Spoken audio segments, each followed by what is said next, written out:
हे बघा हिने दारात आहे ना हळद लावली होती. हळकुंड लावली होती का हळदीची रोप होती? हळकुंड लावली होती, परस बागत होती माझ्या, परस बागेत. हां, हळकुंड लावली होती. तर त्या हळकुंडाची किती हळद निघाली बघा.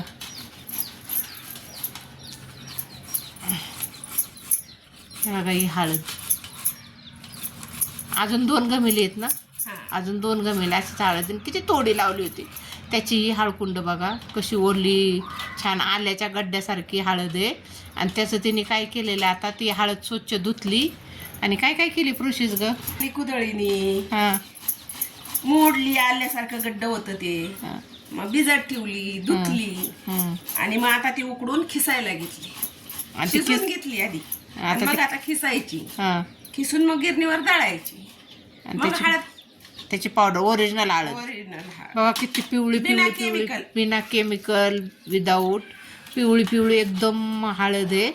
आणि ते गड्डे बघा ना कसे एकदम आल्यासारखे आहेत असे छानपैकी. बघा कसं छान खिसल्यानंतर पिवळं पिवळं हळद झालेली आहे.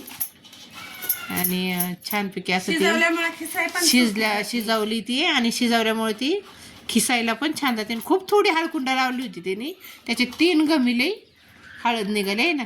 हा 3 गमिले हळद तिने ते स्वच्छ धुतली, उकडली आणि आता ती खिसती. आणि त्याचा खिसून माती 1 दिवस भिजत ठेवायची माती निघायसाठी. आणि मग ती बघा हळद आता तिने ती खिसायला घेतली उकडलेली.